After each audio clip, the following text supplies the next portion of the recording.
রাত পোহালেই লোকসভা নির্বাচনের ফলাফল ঘোষণা। গোটা রাজ্যের সাথে সাথে নদিয়ার দুটি লোকসভা কেন্দ্রে ভোট গণনা চলবে মঙ্গলবার সকাল 8টা থেকে। কৃষ্ণনগর লোকসভা কেন্দ্রে ভোট গণনা হবে বিপ্রদাস পাল চৌধুরী পলিটেকনিক কলেজে। অন্যদিকে রানাঘাট লোকসভা কেন্দ্রে ভোট গণনা চলবে রানাঘাট কলেজে। গণনা কেন্দ্রের বাইরে ইতিমধ্যেই ত্রিস্তরীয় নিরাপত্তা বলয় তৈরি করা হয়েছে। গণনা কেন্দ্রের বাইরে অর্থাৎ আর রাস্তার উপরে 3টি পৃথক গেট করা হয়েছে, আর সেখান দিয়ে গণনা কর্মী থেকে শুরু করে বিভিন্ন বুথের কাউন্টিং এজেন্টরা গণনা কেন্দ্রে প্রবেশ করবে। প্রবেশ পথে চলবে চিরুনি তল্লাশি।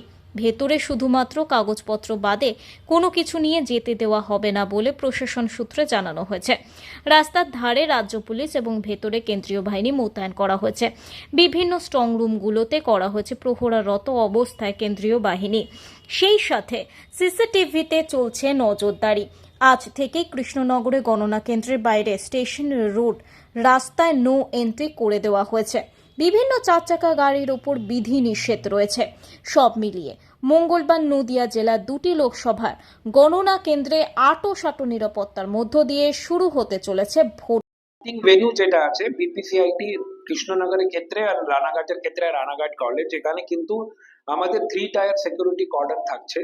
অনেক জায়গাতে আমরা মোটর ভেহিকলস অ্যাক্ট অনুযায়ী ট্রাফিক রেস্ট্রিকশন ইস্যু করেছি, রাস্তাটাকে বন্ধ করা হয়েছে অনেক জায়গার ক্ষেত্রে। এবং ওখানে কিন্তু পলিটিক্যাল পার্টি যারা এজেন্ট রয়েছে, যারা ক্যান্ডিডেটের যে কাউন্টিং এজেন্ট রয়েছে এবং আমাদের যে কাউন্টিং স্টাফ আছে, ওটাতে যতটুকু সম্ভব আমরা আলাদাভাবে ব্যারিকেডিং করে ভিতরে নিয়ে যাচ্ছি। এইটার বাইরে যে আমাদের যে কাজকর্মগুলো যেটা হবে ওগুলো কিন্তু সিকিউর চ্যানেলের মাধ্যমে করে করা হচ্ছে। এবং ওখানে সিকিউর চ্যানেলটাকে ফুল প্রোটেকশন দেবে আমাদের সিএপিএফ, যেটা ইনার মোস্ট কর্ডনে আছে। কাউন্টিং ভেন্যুর ভিতরে কোনো রকম কোনো সেরকম অশান্তি হওয়ার কোনো আমরা এক্সপেকটেশন নেই, আর ওটা হবেও না।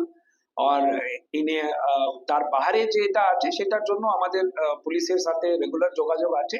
যদি কোনো সেরকম কমপ্লেন হলে তাহলে আমরা দ্রুত অ্যাকশন নেব। যে অ্যারেঞ্জমেন্টস হয়েছে বিধানসভা ওয়াইজ সেগুলো আমরা একটু এটাও ব্রিফে বলে দিচ্ছি।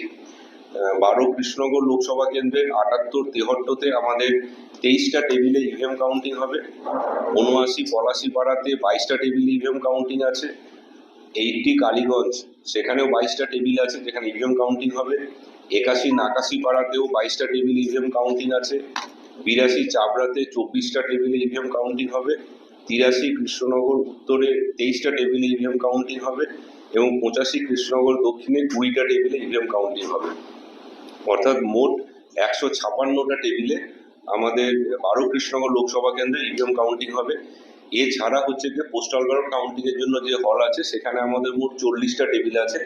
এর মধ্যে 20টা টেবিলে সার্ভিস ভোটার যারা আছেন, যারা ইটিপিবিএস এ ভোট দিয়েছেন, ইলেকট্রনিক্যালি ট্রান্সমিটেড পোস্টাল ব্যালট সিস্টেমে যারা ভোট দিয়েছেন, তাদের ব্যালট স্ক্যানিং এর জন্য সেখানে 20টা টেবিল থাকবে। যেখানে কারণ ওই ইটিপিবিএস এর যে ব্যালট হয় তাতে কিউআর কোড থাকে, সেই কিউআর কোডকে স্ক্যান করতে হয় ইলেকশন কমিশনের পোর্টালের মাধ্যমে।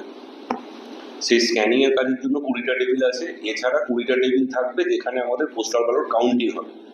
তো এই সব মিলিয়ে 196টা টেবিল থাকছে 12 লোকসভা কেন্দ্রে, যেখানে আমাদের পোস্টাল ব্যালটের স্ক্যানিং, কাউন্টিং এবং ইভিএম এর কাউন্টিং হবে। সামগ্রিকভাবে 12 কৃষ্ণনগর লোকসভা কেন্দ্রে এখনো পর্যন্ত আমাদের যা হিসেব আছে তাতে 12টা রাউন্ডে আমাদের কাউন্টিং প্রসেস শেষ হবে, যদি নর্মালি আমাদের এগুলো চলে। এছাড়া নর্মালি এই কারণে বলছি, ইভিএম মানে ইলেকশন কমিশনের ইনস্ট্রাকশন আছে কোনো ক্ষেত্রে কোনো মেশিনে যদি ভোট রিট্রিভ করা না যায়, মেশিন যদি খারাপ হয়ে থাকে, তাহলে পরবর্তী ক্ষেত্রে তার ভিভিপ্যাট স্লিপ কাউন্ট করা বা এই ধরনের প্রসেস আছে। সেরকম থাকলে পরে হয়তো রাউন্ড বাড়তেও পারে, নতুবা 12টা রাউন্ডে আমাদের প্ল্যান আছে।